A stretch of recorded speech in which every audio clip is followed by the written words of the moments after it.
Judge Roy Moore, the Republican who lost the Alabama Senate race after being dogged by allegations of sexual misconduct, recently featured on Sacha Baron Cohen's program, Who is America? During the appearance, the comedian pretended to be an Israeli anti-terrorism expert who demonstrated what he called a pedophile detector. Well, then, if this is an instrument, certainly I'm not a pedophile, okay? No, but the machine is... Well, I don't know. Maybe Israeli technology hasn't developed properly. This is 99.8% accurate. Well, it is not saying that you are a pedophile, of course not. I am simply cutting this conversation right now. No, Thank you. Have you been nice. I support Israel. I don't support this kind of stuff. All right, now Moore and his wife are suing Cohen, Showtime, and parent company CBS for $95 million for defamation, intentional infliction of emotional distress, and fraud, saying Moore was lured into the interview under false pretenses. On the case tonight are Legal Eagles criminal defense attorney Bob Bianchi and CEO of Genco Legal, Brian Rotella. Brian, is that the correct pronunciation?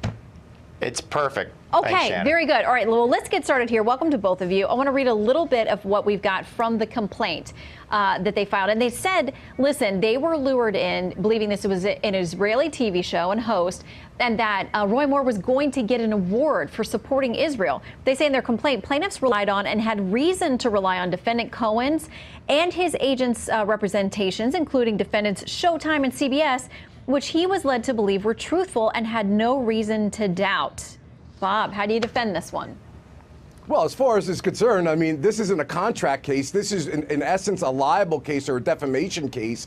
And what they're saying is that they made him look in false light to the public that he was a pedophile. This is a satire. It's a parody. They took a wand and they went and passed it and beeped at him, and it said it was a pedophile detector. And the law is very clear on this, Shannon, with respect to this lawsuit. It goes all the way back to the Hustler decision, all the way back then, that, listen, if it's a parody, and it can't possibly reasonably be true, then there's no way with a public figure that you have an expectation of privacy to a point that an ordinary person would be protected. This lawsuit's going to go down in flames. Okay, so Brian, on the other side, Showtime has said this in their statement. The press has been sent copies of an alleged complaint, yet to our knowledge, Showtime has not been served. With that said, we do not comment on pending litigation. So where do we go from here?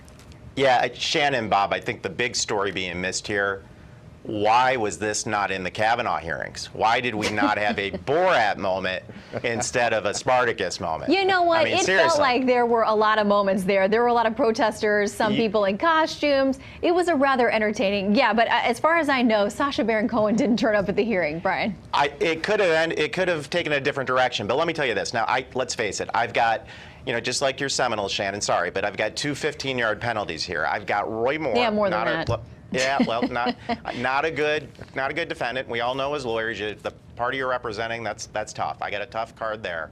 Second, it's, as Bob said, I'm dealing with defamation, which for a public figure like Roy Moore, that's the Mount Everest you got to climb, because you got to find out that Mr. Cohen acted with actual malice or intent.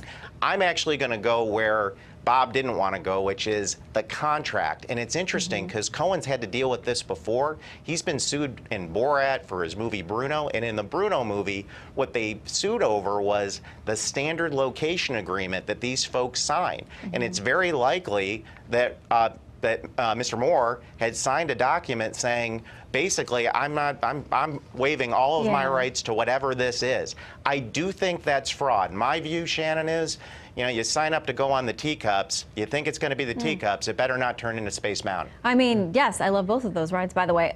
In the New York Times, a piece, they said, it does seem that prospective prank victims signed releases designed to indemnify Mr. Cohen and his producers from legal claims.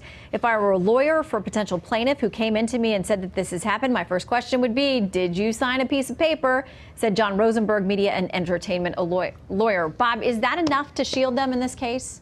Listen, Shannon, I wouldn't even be over concerned about it. Let's say, for example, that it was a fraud in the inducement to get him to sign that, and they throw that out and they invalidate that. That does not stop somebody from being able to tape a public figure and putting it out into the media because that person willingly and voluntarily went in there. Now, if that agreement said something to the effect that we have a certain provision that this is what it is and it's nothing else, and we won't use it for anything else, well, then there could be a problem. But that's not not how those releases are. We all know this in the media world. You basically sign a release that says you allow them to use whatever it is that they give, and there's really no caveats to it. He's going to go nowhere with this. All right, Brian, I'll let you quickly wrap us up. But listen, when you think about these torts like intentional infliction of emotional distress and these others, I mean, $95 million does sound like a lot. It's been a while since I took the bar exam, but that sounds a little excessive.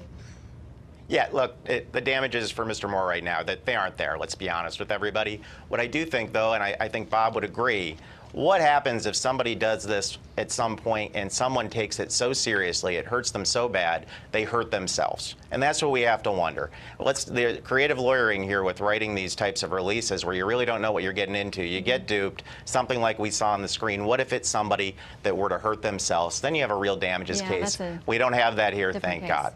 All right, Brian and Bob, have a fantastic weekend. Thank you, Shannon. You too, Shannon. We'll put this to the jury on Twitter now. Let us know.